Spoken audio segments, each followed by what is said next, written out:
प्रिय दोस्तों, नमस्कार। विश्व के महान वैज्ञानिकों में सर एल्बर्ट आइंस्टीन का नाम विशेष रूप से उल्लेखनीय है। उनके द्वारा दिया गया सापेक्षता का सिद्धांत तथा द्रव्यमान ऊर्जा समीकरण E=mc² पूरे विश्व को एक नई दिशा दिया। आइए जानते हैं इनका संक्षिप्त जीवन परिचय तथा इनके जीवन से जुड़े हुए कुछ अविश्वसनीय सत्य। सर एल्बर्ट आइंस्टीन का पूरा नाम एल्बर्ट हर्मेन आइंस्टीन था। इनका जन्म 14 मार्च 1879 को जर्मनी के एक यहूदी परिवार में हुआ था। इनके जन्मदिन को जीनियस डे के रूप में जाना जाता है। इनके पिता का नाम हर्मेन आइंस्टीन तथा माता का नाम पोलैन आइंस्टीन था। दोस्तों, जन्म के समय इनका सिर आम बच्चों की तुलना में बहुत बड़ा था, जो डॉक्टरों के लिए एक आश्चर्य का विषय है। आपको हम ये बता दें कि जन्म के 4 साल तक ये बोलना बिल्कुल भी नहीं जानते थे और बोल नहीं पाते थे। 4 साल के बाद एक बार जब ये अपने माता पिता के साथ रात में खाने की मेज पर बैठे थे, अचानक इन्होंने अपनी चुप्पी को तोड़ते हुए कहा, सूप बहुत गर्म है। इसे सुनकर इनके माता पिता आश्चर्य से भर गए।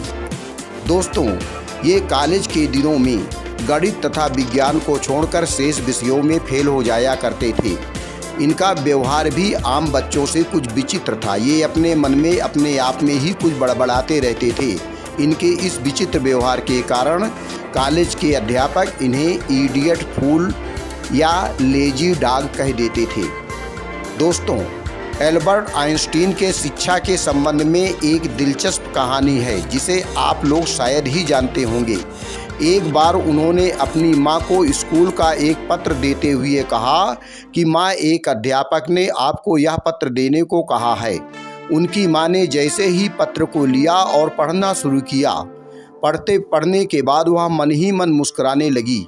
माँ को मुस्कुराता देख आइंस्टीन ने कारण पूछा तो माँ ने बड़े प्यार से कहा, बेटा, इसमें लिखा है कि आपका बेटा कक्षा में बहुत होशियार है, सबसे अधिक होशियार है। यह इतना प्रतिभाशाली है कि हमारे पास इसके योग्य टीचर नहीं हैं जो इसको पढ़ा सके। इसलिए हम इसे स्कूल से निकाल रहे हैं। कृपया किसी दूसरे स्कूल में इसका एडमिशन करा दें। यह सुनकर आइंस्टीन बहुत खुश हो गए और पूरी लगन के साथ पढ़ाई करने में जुट गए। माँ अपने बच्चे को बड़े स्नेह के साथ देखभाल करती थी तथा पढ़ाई के समय सुंदर संगीत वायलिन बजाती थी। इससे इनका मन पढ़ाई में अधिक लगता था। माँ हमेशा इनका उत्साह बढ़ाती थी और कहती थी, बेटा, एक दिन तू एक बहुत बड़ा वैज्ञानिक बनेगा।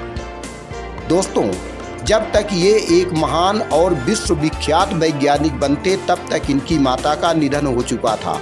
एक बार जब उन्होंने माँ की अलमारी खोली तो उन्हें एक पत्र मिला।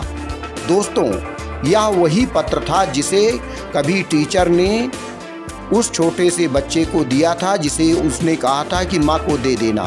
उस पत्र में लिखा था, आपको यह बताते हुए बेहद अफसोस है कि आपका लड़का पढ़ाई लिखाई में बहुत कमज़ोर है। जिस तरह से इसकी उम्र बढ़ रही है, उस तरह से उसकी बुद्धि का विकास नहीं हो पा रहा है।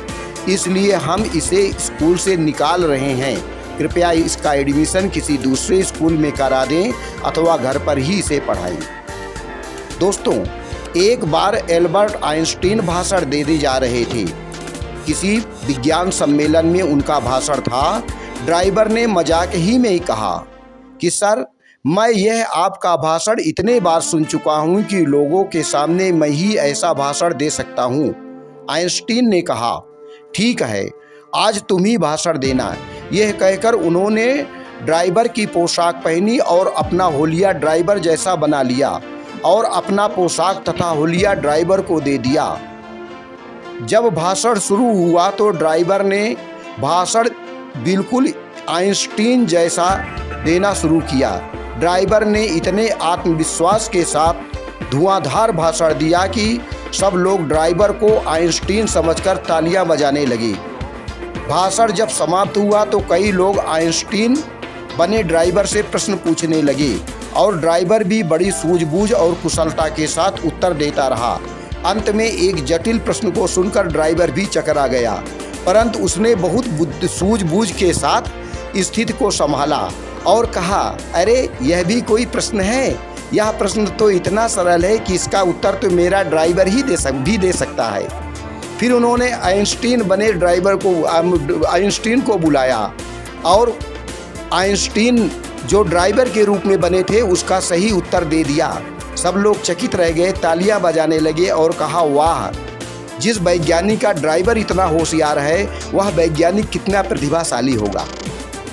दोस्तों, आइंस्टीन को इस बात पर अपने जीवन भर अफसोस रहा कि उनके द्वारा बना दिया गया द्रव्यमान ऊर्जा समीकरण E = mc वर्ग के सिद्धांत का प्रयोग करके परमाणु बम बनाया गया। इसे अमेरिका ने जापान के हिरोशिमा और नागासाकी शहर में गिराया, जिसने लाखों करोड़ों लोगों की जिंदगियां छीन ली। उन्होंने यह लिखा था कि यह खोज उनके जीवन की सबसे बड़ी भूल थी। इनकी मृत्यु 18 अप्रैल 1955 को हुई। अंत में हम अपनी बात की समाप्ति एडिसन के द्वारा कहे गए इस प्रेरणादायक वाक्य से करते हैं कि learn from yesterday, live for today and hope for tomorrow. The important thing is not stop questioning. दोस्तों, इसी के साथ हम अपनी वाणी को विराम देते हैं, लेकिन आने वाले समय में एडिसन से जुड़े हुए कुछ बेहद और रोचक तथ्यों को आपके सामने हम प्रस्तुत करेंगे। तब तक हमारे चैनल को देखते रहिए। धन्यवाद।